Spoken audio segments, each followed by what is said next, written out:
Dear students, आज की video में हम जेके बोर्ड क्लास 10th उर्दू की एक आंसर शीट को देखेंगे।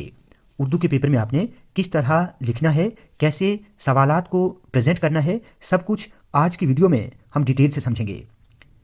तो चलिए स्टार्ट करते हैं। सबसे पहले मैं आपको बता दूं, मेरे पास ये एक पुराना 10वीं जमात का पेपर है।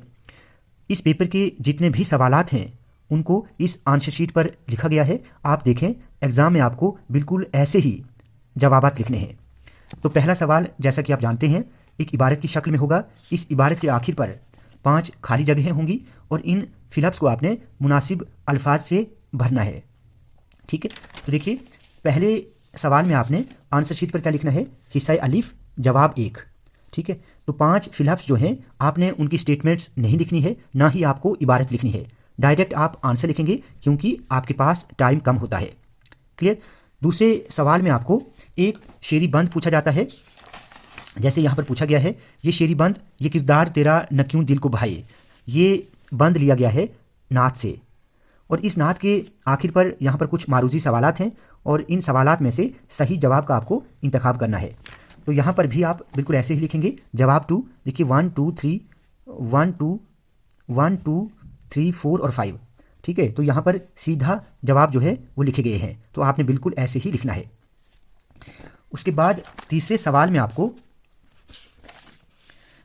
में भी आपको एक इबारत दी जाती है। आपने इस इबारत को अच्छे से रीड करना है और इस इबारत के आखिर पर 5 सवालात होंगे और उनके आपको जवाब लिखने होंगे। तो यहाँ पर देखें, आपने सीधा जवाब 3 और आपने सीधा आपको उनके आंसर लिखने हैं। सवाल लिखने की आपको कोई ज़रूरत नहीं रहेगी, आप डायरेक्ट 1 2 3 4 5 करके जवाब लिखेंगे। उसके बाद चौथे सवाल में आप लिखेंगे जवाब 4। यहाँ पर ये हिस्सा बे होगा। अलिफ पार्ट में आपको मुज़क्कर मुअन्नस पूछे जाएंगे, तो यहाँ पर ये तीनों जो हैं वो मुअन्नस हैं। ठीक है, और बे पार्ट में आपको ये वाहिद और जमा के 2 अल्फाज मिलेंगे। आपने बिल्कुल ऐसे ही लिखना है। देखो कितनी सफाई के साथ लिखा गया है, आपने बिल्कुल ऐसे ही लिखना है। आप अगर एग्जाम में एक एक लाइन छोड़कर लिखेंगे तो आपको यकीनन अच्छे मार्क्स मिलेंगे। अब यहाँ पर देखें कितनी सफाई के साथ लिखा गया है, जो चेक करने वाला होगा उसको भी आसानी रहती है और वो खुशी खुशी आपको मार्क्स देता है। 5वें सवाल में आपको यहाँ पर हरूफ की अक़साम पर सवाल आया है। ठीक है, तो यहाँ पर देखें, जैसे यहाँ पर पूछा गया है,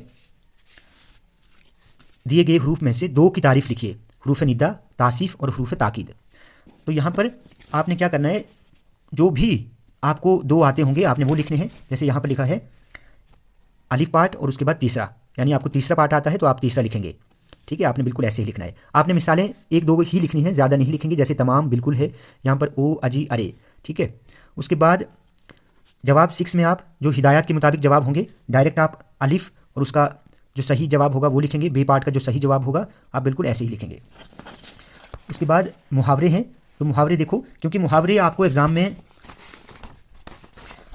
जो पूछे जाते हैं उनके आपको मानी नहीं लिखने होते हैं। यहाँ पर देखें, दर्ज झैल मुहावरत में से सिर्फ 2 को जुमलों में इस्तेमाल कीजिए। यहाँ पर आपको मानी लिखने के लिए नहीं बताया है, तो आप डायरेक्ट जवाब लिख सकते हैं।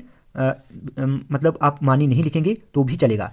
ठीक है, अगर आप लिख भी लेंगे तो भी कोई फ़र्क नहीं होगा। यहाँ पर देखें, उल्लू सीधा करना, तो आजकल हर कोई अपना उल्लू सीधा करता है। एक न सुनना, राजू अपने माँ बाप की एक नहीं सुनता है। क्लियर, तो देखो कितने अच्छे से लिखा है। उसके बाद तरकीब नहवी, देखिए ये यहाँ पर ये जो लिखा है, ये जुमला इसमें एक खबरिया है, सॉरी ये जुमला इसमें खबरिया हुआ, तो ये आपको लिखना है। ये लिखने का भी आपको 1 मार्क मिलेगा और ये तरकीब नहवी करने का आपको 3 मार्क्स मिलेंगे, तो टोटल ये 4 मार्क्स का होगा। ठीक है, तो आप इसको ऐसे ही लिखेंगे। उसके बाद आपका आता है हालात ज़िंदगी। हालात ज़िंदगी, यहाँ सॉरी ये नोट आएगा आपको असनाफ पर नोट। जैसे यहाँ पर हिस्सा जीम होगा ये 9वां सवाल, तो यहाँ पर जैसे गज़ल पर नोट लिखा गया है, तो देखिए गज़ल पर नोट कितने अच्छे ढंग से लिखा है। ठीक है, एक एक लाइन को छोड़ा गया है, आप बिल्कुल एक एक लाइन छोड़कर लिख सकते हैं। और अगर आपको आदत नहीं है, अगर आप एक एक लाइन छोड़कर नहीं लिखते हैं तो भी कोई बात नहीं, आप वैसे ही लिखें जैसे आप लिखते हैं, लेकिन याद रहे आपने कटिंग बिल्कुल नहीं करनी है। अगर आप कटिंग करेंगे तो इंप्रेशन जो है वो गलत बनता है। यहाँ पर आप इस शीट को देखें, कैसे मार्क्स काटे जा सकते हैं, क्योंकि मार्क्स काटने की कोई गुंजाइश नहीं है। तो ये नोट आपको कम से कम 1.5 पेज का लिखना है, आपको यकीनन पूरे मार्क्स मिलेंगे। ठीक है, देखो अगर नोट आपका यहाँ पर ख़त्म हुआ है, अगर जैसे यहाँ पर आप 3-4 लाइनें बचती हैं, तो यहाँ पर आप डायरेक्ट दूसरा क्वेश्चन ना लिखें, आप दूसरे पेज से स्टार्ट करें। ठीक है, तो यहाँ पर देखें, ये खुलासा है आपका।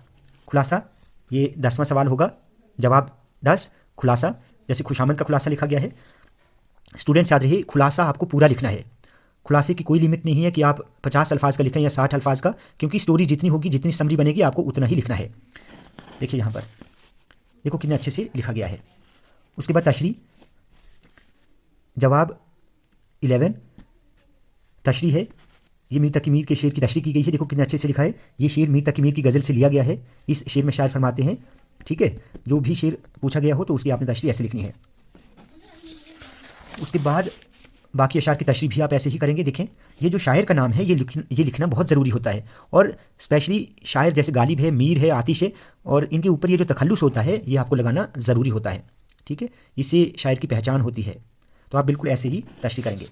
उसके बाद सवालात हैं, तो आप देखिए सवालात आपको बिल्कुल ऐसे ही लिखने हैं, जो नसरी और नज़्मों के जो सवालात होंगे। उसके बाद है हालात ज़िंदगी। हालात ज़िंदगी, यहाँ पर ये गालिब की हालात ज़िंदगी लिखी गई है, तो आप इसको देखें। पूरे एक पेज की हालात ज़िंदगी लिखी है, तो ये काफ़ी है, आपको इतनी ही लिखनी है। 10वीं जमात में इतना ही लिखते हैं, तो आप बिल्कुल ऐसे ही लिखेंगे। ठीक है, आप सबसे पहले आप प्रेजेंटेशन देखें। देखिए कितने अच्छे ढंग से लिखा है, कोई कटिंग नहीं है, आपको यकीनन ऐसे ही लिखना चाहिए। उसके बाद है दरखास्त। तो देखिए एप्लीकेशन जो है, उर्दू में दरखास्त कैसे लिखनी है आपको। सबसे पहले बखिदमत जनाब प्रिंसिपल गवर्नमेंट हाई स्कूल डोडा, फिर उन्वान लिखेंगे आप दरखास्त बराए फ़ीस मुआफ़ी। जो भी दरखास्त होगी आपने उसका उन्वान ज़रूर लिखना है। उसके बाद जनाब आली, और ये जो निदाया की अलामत है, ये आपको ज़रूर लगानी है।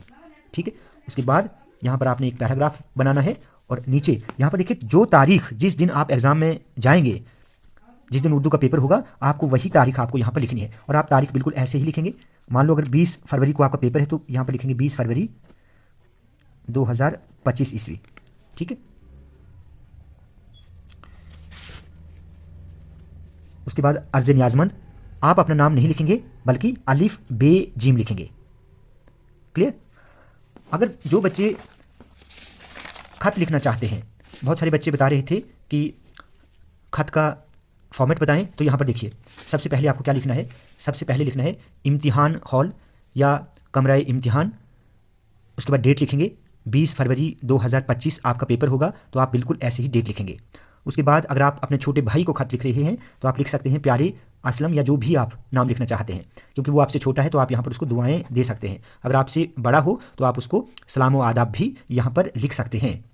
क्लियर। उसके बाद देखें, ये जो चीज़ है, जो हेडिंग है ख़त की, ये आपको 2 मार्क्स की रहेगी। ये यहाँ से आपको 2 मार्क्स मिलेंगे, और जो बीच में बॉडी पोर्शन है, ये आपका 3 मार्क्स का रहेगा। तो आपने बिल्कुल ऐसे ही लिखना है। उसके बाद जो एंडिंग है, यानी क्लोजिंग है, जो ये आपको 1 मार्क का है। तो अगर ये फॉर्मेट अगर आपको आता है अच्छे से, तो आपको पूरे मार्क्स ज़रूर मिलेंगे।